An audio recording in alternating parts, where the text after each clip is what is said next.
Hello friends, welcome to Shivu's lifestyle. இன்னைக்கு நம்ம வீடியோல விநாயகர் சதுர்த்தி ஸ்பெஷலா ரெண்டு கொழுக்கட்டை ரெசிபி தான் பார்க்க போறோம். ஒரு இன்ஸ்டன்ட் கொழுக்கட்டையும் ஒரு ட்ரெடிஷனலான பூர்ண கொழுக்கட்டையும் எப்படி செய்யறதுன்னு பார்க்கலாம். இப்போ பூர்ண கொழுக்கட்டை செய்யறதுக்கு நான் 1 கப் பச்சரிசி மாவு எடுத்துர்க்கேன். கூடவே கொஞ்சமா உப்பு சேர்த்திருக்கேன். 1 ஸ்பூன் நெய் சேர்த்துட்டு நல்லா mix பண்ணிடலாம். நான் நார்மலான பச்சரிசி மாவு தான் எடுத்துர்க்கேன். நீங்க இடியாப்ப மாவு இல்ல கொழுக்கட்டை மாவு கூட எடுத்துக்கோங்க. இத நல்லா mix பண்ணிடலாம்.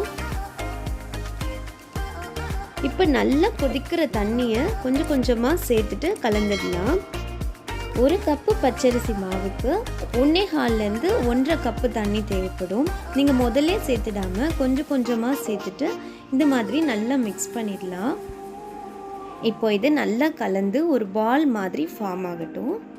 இப்போ இது ரொம்ப சூடா இருக்கும். இது கை பொறுக்குற அளவு சூடு ஆறுனதுக்கு அப்புறமா நம்ம ரெடி பண்ணலாம். இந்த கேப்ல பூர்ணம் ரெடி பண்ணிடலாம். ஒரு மிக்ஸி ஜார்ல 1/4 கப் வேர்க்கடலை சேர்த்துட்டு கோரஸா அரைச்சிடலாம். இப்போ ஒரு பேன்ல 1 ஸ்பூன் நெய் சேர்த்துட்டு 3/4 கப் துருவின தேங்காய் சேர்த்துருக்கேன். இப்போ இந்த தேங்காய் ஒரு 2 நிமிஷம் இந்த நெய்யிலே நல்லா ஃப்ரை ஆகட்டும். ஃப்ரை ஆனதுக்கு அப்புறமா 3/4 கப் வெல்லம் சேர்த்துருக்கேன். நான் இந்த வெல்லத்துல டஸ்ட் இல்லாதனால நான் டைரக்டா சேர்த்துருக்கேன். ஒருவேளை டஸ்ட் இருந்துச்சுன்னா கொஞ்சம் தண்ணி சேர்த்து ஃபில்டர் பண்ணிட்டு சேர்த்துக்கோங்க. இப்போ இந்த வெல்லம் நல்லா மெல்ட் ஆகி இந்த தேங்காயோட நல்லா கம்பைன் ஆகட்டும்.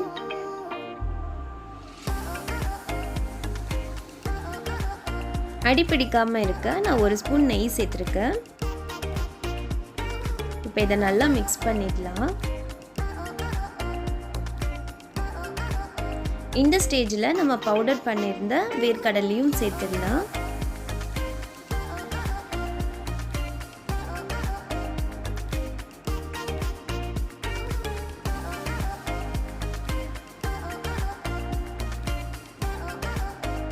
வேர்க்கடலை சேர்த்துட்டு நல்லா மிக்ஸ் பண்ணிடலாம்.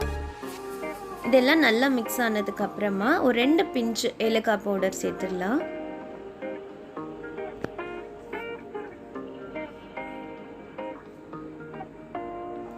இப்போ நம்ம பூர்ணம் ரெடி ஆயிடுச்சு. நம்ம மேல் மாவும் ரெடி ஆயிடுச்சு.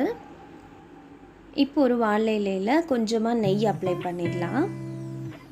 இப்போ பால் சைஸ்ல கொஞ்சம் மேல் மாவு எடுத்து இது மாதிரி நல்லா ரவுண்டா தட்டிட்டு நடுவுல பூர்ணம் வச்சு இந்த இலையோட சேர்த்து பிரஸ் பண்ணிடலாம்.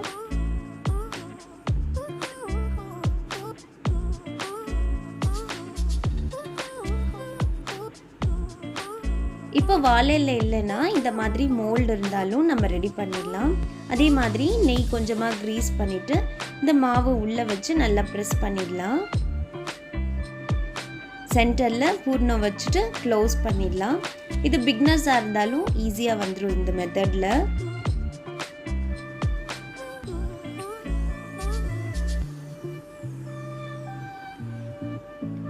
இந்த மோல்ட்ல பண்ணும்போது இந்த ஓரம்லாம் ஷேப் வந்து நல்லா அழகா கிடைக்கும். இந்த மாதிரி நம்மளுக்கு பிடிச்சமான ஷேப்ல நம்ம கொழுக்கட்டை ரெடி பண்ணிடலாம். இப்போ ஆல்ரெடி இட்லி பாத்திரத்தை சூடுபடுத்தியிருக்கேன். வாழை இலை வச்சுட்டு அதுக்கு மேலே கொழுக்கட்டை அடுக்கிடலாம். இப்போ இந்த வாழை இலையோட ஃப்ளேவர் ரொம்ப நல்லா இருக்கும். இப்போ இந்த கொழுக்கட்டை வேகிறதுக்கு 8 to 10 மினிட்ஸ் தான் ஆகும். இவ்வளோதான். இப்போ ஓப்பன் பண்ணியாச்சு. எந்த கிராக்ஸும் இல்லாமல் நம்ம கொழுக்கட்டை பர்ஃபெக்டாக வந்திருக்கு. இது எவ்வளோ நேரம் கழித்து சாப்பிட்டாலும் இதே சாஃப்ட்னஸோடு தான் இருக்கும். இந்த விநாயகர் சதுர்த்திக்கு இந்த கொழுக்கட்டையை கண்டிப்பாக ட்ரை பண்ணி பாருங்கள். இப்போ ரெண்டாவதாக இன்னும் ஒரு ரெசிபி பார்க்கலாம். இன்ஸ்டன்ட் கோகனட் மோதகம் எப்படி செய்கிறதுன்னு பார்க்கலாம். இப்போ நான் 1 கப் டெசிகேட்டட் கோகனட் எடுத்திருக்கேன். நீங்கள் டெசிகேட்டட் கோகனட்டுக்கு பதிலாக துருவின தேங்காய் கூட எடுத்துக்கோங்க. இப்போ இதை 2 நிமிஷம் நல்லா ஃப்ரை பண்ணிடலாம்.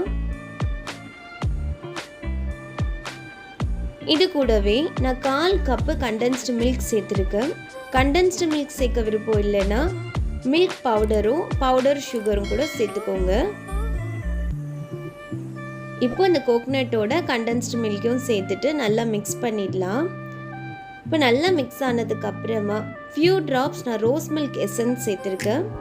இந்த எசன்ஸ்லேயே கலரும் ஃப்ளேவரும் கிடைக்கும். அதனால தான் நான் ரோஸ் மில்க் எசன்ஸ் சேர்த்துருக்கேன். அப்படி இல்லைன்னா நீங்கள் தனியாக ரோஸ் எசன்ஸ் சேர்த்துக்கோங்க. இதை இப்போ நம்ம ரோஸ் ஃப்ளேவரில் செய்கிறதுனால தான் நான் ரோஸ் எசன்ஸ் சேர்த்துருக்கேன்.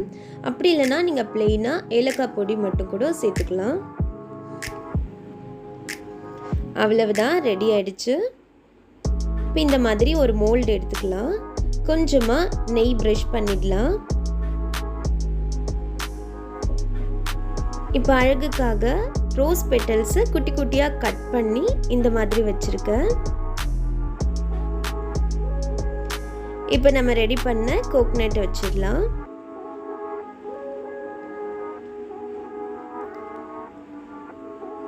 இப்போ இதுக்கு சென்டரில் நான் கொஞ்சமாக நட்ஸும் டூட்டி ஃப்ரூட்டியும் வச்சுருக்கேன். நான் இப்போ பிளெயினாக நட்ஸும் டூட்டி ஃப்ரூட்டி மட்டும் வச்சுருக்கேன். நீங்கள் இதுக்கு பதிலாக குல்கந்த் கூட ஸ்டஃப் பண்ணிக்கலாம்.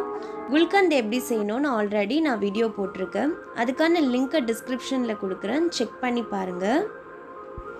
அவ்வளவுதான், நம்ம சூப்பராக கலர்ஃபுல்லான இன்ஸ்டன்ட் கோகனட் ரோஸ் மோதகம் ரெடி ஆயிடுச்சு.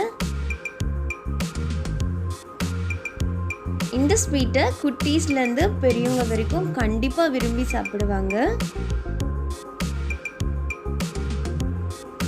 இந்த கலர்ஃபுல்லான ரெசிபியை இந்த விநாயகர் சதுர்த்திக்கு கண்டிப்பாக ட்ரை பண்ணி பாருங்கள்.